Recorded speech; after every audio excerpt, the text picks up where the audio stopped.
Ô prophète, quand vous répudiez les femmes, répudiez-les conformément à leur période d'attente prescrite. Et comptez la période, et craignez Allah votre Seigneur. Ne les faites pas sortir de leur maison, et qu'elles n'en sortent pas, à moins qu'elles n'aient commis une turpitude prouvée. Telles sont les lois d'Allah. Quiconque cependant transgresse les lois d'Allah se fait du tort à lui-même. Tu ne sais pas si d'ici là, Allah ne suscitera pas quelque chose de nouveau.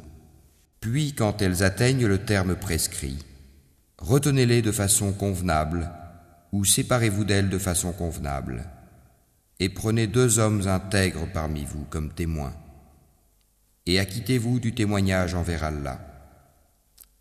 Voilà ce à quoi est exhorté celui qui croit en Allah et au jour dernier, et quiconque craint Allah, il lui donnera une issue favorable, et lui accordera ses dons par des moyens sur lesquels il ne comptait pas.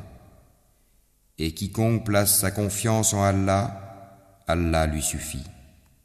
Allah atteint ce qu'il se propose, et Allah a assigné une mesure à chaque chose.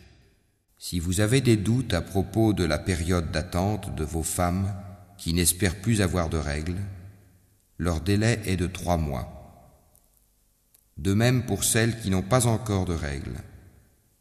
Et quant à celles qui sont enceintes, leur période d'attente se terminera à leur accouchement.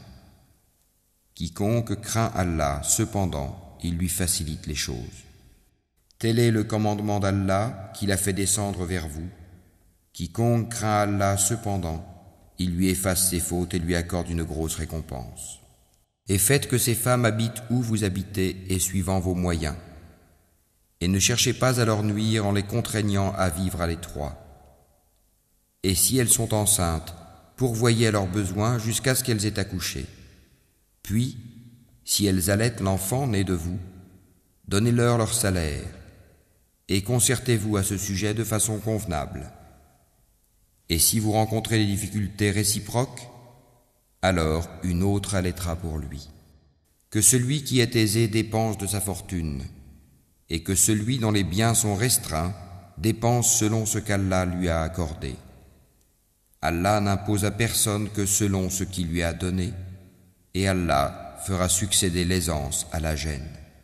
Que de cités ont refusé avec insolence le commandement de leur Seigneur et de ses messagers. Nous leur en demandâmes compte avec sévérité et les châtiâmes d'un châtiment inouï. Elles goûtèrent donc la conséquence de leur comportement et le résultat final de leurs actions fut leur perdition. Allah a préparé pour eux un dur châtiment. Craignez Allah donc, ô vous qui êtes doués d'intelligence, vous qui avez la foi. Certes, Allah a fait descendre vers vous un rappel, un messager qui vous récite les versets d'Allah comme preuve claire, afin de faire sortir ceux qui croient et accomplissent les bonnes œuvres des ténèbres à la lumière. Et quiconque croit en Allah et fait le bien, il le fait entrer au jardin sous lesquels coulent les ruisseaux, pour y demeurer éternellement. Allah lui a fait une belle attribution. Allah qui a créé 7 cieux et autant de terres. Entre eux son commandement descend, afin que vous sachiez qu'Allah est en vérité omnipotent et qu'Allah a embrassé toutes choses de son savoir.